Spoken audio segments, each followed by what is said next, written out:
Bienvenue à l'exposition là où Alphonse allait, puisque la maman d'Alphonse, avant son mariage, était domiciliée ici à Équemauville, et maman dont le père était maire, les deux à la fois, enfin maire d'Équemauville. Bon.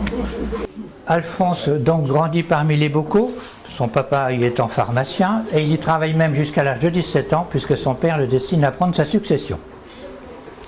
Mais déjà quand il est élève pharmacien, il teste ses premières blagues sur les clients. À chaque fois qu'il voit entrer dans l'officine une petite grand-mère un peu myope, il plonge une éponge dans un liquide rouge, l'agite sous le nez de la petite grand-mère en disant « Ah, regardez madame, ce beau cœur humain que l'hôpital vient de nous livrer, il est encore tout frais ». Bien sûr, ça affole la pauvre petite grand-mère. Il est passionné par la fabrication des teintures végétales qu'il prépare avec les produits de son père et qu'il teste au grand désespoir de sa maman sur les blouses ou sur les torchons de la pharmacie. Et à chaque fois qu'il a un grief après un client du quartier, il attire son chien dans l'arrière-boutique. Et combien de chiens à sa même mère sont ressortis de l'officine avec une belle couleur rouge ou verte parce qu'il les avait plongés complètement dans ses bacs de teinture. Mais il conserve quand même un peu la nostalgie des années où il fut élève pharmacien.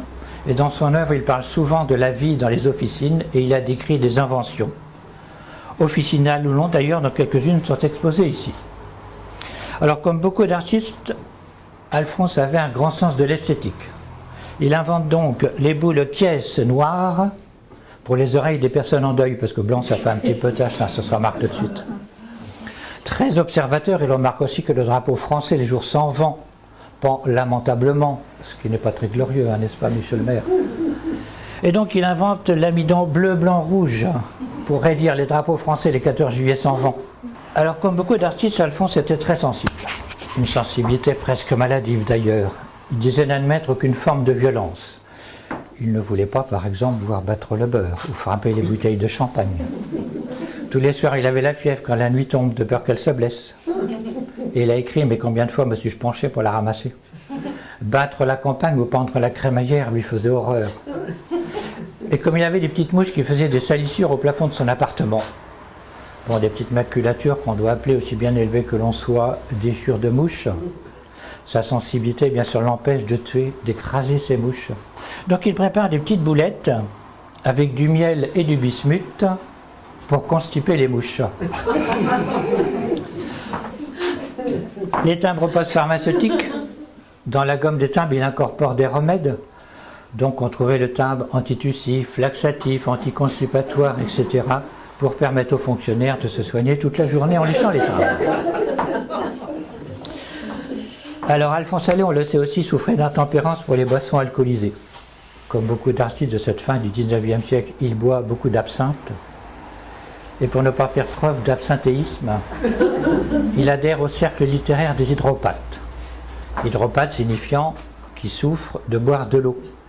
Cercle d'ailleurs fondé par un monsieur au nom prédestiné, parce que ce monsieur est né avec le nom de Goudot, Émile Goudot. Il n'en a pas fait exprès. Hein. D'ailleurs, le Sacré-Cœur, il a une très jolie petite place, hein. C'est une petite place à l'ancienne. Et donc avec cet Émile Goudot, il fabrique la chlysopompe à hydropathe.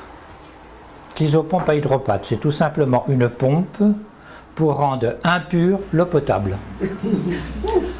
Alors, autre filtre pour auteur, pour écrivain, journaliste, professeur, gens de lettres, qu'il dédie à son ami Tristan Bernard. Bon, là, il reste un peu secret sur le principe de fonctionnement de cet appareil. Il disait simplement que ce filtre permettait aux écrivains d'avoir un style d'une parfaite limpidité, puisqu'il était filtré.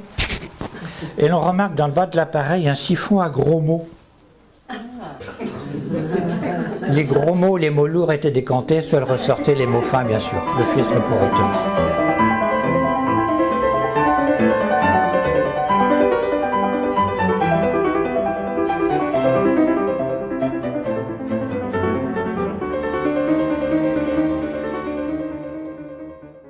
Alors, il faut reprendre un petit clin d'œil sur le temps passé, sur l'histoire.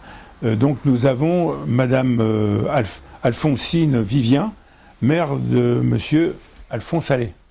Et puis vous avez le grand-père Alphonse Vivien, qui lui était le grand-père donc d'Alphonse Allais et maire d'Équemauville. Donc il y a une liaison entre la famille Vivien Équemauville et la famille Allais à Honfleur. C'est une vocation pour la commune d'Équemoville de recevoir comme ça des expositions intemporelles?